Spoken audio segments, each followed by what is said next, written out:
Hey guys, welcome back. You already know I'm from the Detroit area. Detroit is known as the Motor City thanks to this guy, Henry Ford. If you didn't know, Henry Ford is weirdly put on a pedestal. I mean, he's literally the namesake of the hospital that saved my life. But I think someone like Henry Ford benefited from being compared to people like the Rockefellers and Rothschilds. What was it they were called again? Oh, that's right, robber barons. I think that's a pretty low bar, don't you? The man still exploited labor and created an economic vacuum. It was the Motor City, and a bunch of people settled here. But then companies like Ford realized it was more profitable for cars to be manufactured outside of the country and pulled the rug out from under a lot of people, which fucked them over. But sure, let's treat Henry Ford like a hero. I talk about football a lot, it's my favorite thing ever. But as I've been writing and editing this, I've been listening to the Tigers. The MLB postseason starts in October, so it's a really tight wildcard race. Yes, you are tight like a tiger. Sorry, I felt like I had to. Obviously, the Lions won. And it's so freaking awesome how halfway across the country, it was still like a Lions home game. Something that is a hot button issue right now is the hip drop tackle. Let me first say I am totally on board with making the game of football safer. Leading with your helmet, initiating contact out of bounds, and late hits are dirty plays and need to be penalized. There's really no reason that should be part of the game. But what is now being called a hip drop used to be called a gator roll. It was how someone smaller and slower, such as myself, could bring down a much bigger opponent. And yes, if you get hip dropped or gator rolled, your legs can get rolled up on, and that can just be really bad. The solution is running like this. Bo Jackson, hit behind the line, breaks tackle, 3 tackles. He's gone. Touchdown Auburn. You just gotta get your knees up, son. All the way to your chest. Just the start of the fourth quarter, 10-3 Los Angeles, and here goes Earl Campbell. He knocked Robertson on his back. Beautiful, beautiful. 5. Oh, what a runner. Do you think Earl Campbell's legs were getting rolled up on? I think the only time there should be a rule change was in the 70s. The steel curtain literally would just take receivers out of the game by tackling them in the middle of a route. The Steelers back then saw an easy way to win, and they exploited that. The NFL didn't do that because of safety, they did it so the game would be fair. Not because they arbitrarily decided to make the game safer. Like I said, the Lions won. If you're gonna pound the rock, you gotta pound your feet. Monty was still moving his feet even though he was off the ground. Extra lineman in, you see Skipper wearing 70. David Montgomery will bounce out of the line. Look at that. Pick up 9 and then more. Just keep going, baby. Right, he talk about a surf. He was riding the surf of Lion teammates. That is like we just talked about the beach at Oahu. This is like he is on that surf. Look, you just carry him. That's a fireman's carry. Just keep him going. That's smash mouth football right there. Hey now. But the Bills won. Actually, they didn't just win.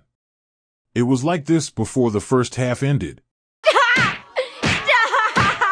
He's already dead. And Damar Hamlin made a big play. Lawrence on the move, launching down the middle, intercepted. Overthrew the man, and Damar Hamlin. A huge roar as one of the most popular, inspiring Bills comes up with the takeaway. I relate to that recovery so much. It's just so incredibly great seeing him make plays. I mean, the Bills were methodical.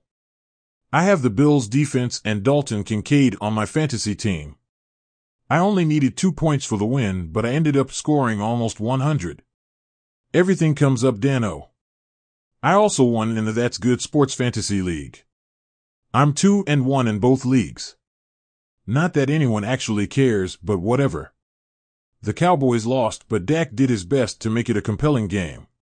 Here we go. He really tried his best. But I have King Henry on my fantasy team. Everything comes up Dan-O. The Cowboys play the Giants on Thursday Night Football, and hopefully they won. I would certainly hope so, considering the only player to be concerned about on the Giants is Malik Nabers. I'm going to take this opportunity to dunk on division rivalries, though. You already know my feelings on the Giants. I don't think Daniel Jones will ever get it done, and I think Eli Manning is massively overrated. He didn't make the helmet catch, David Tyree did. Philly sports fans are just the absolute worst, and everyone knows it. Go Birds. Go Birds. Go Birds!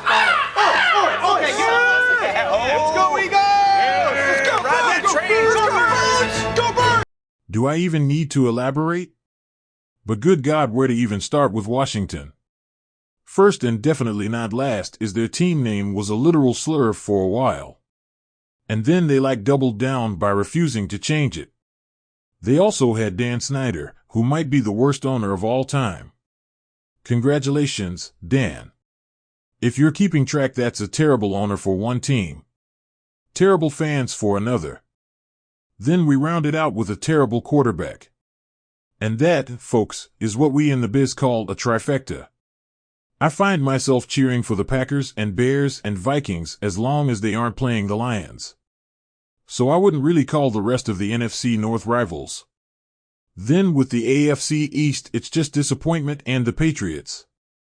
I don't dislike the Dolphins or Jets, I actually feel weird pity towards them. I heard a take that the 2024 NFL season is drunk.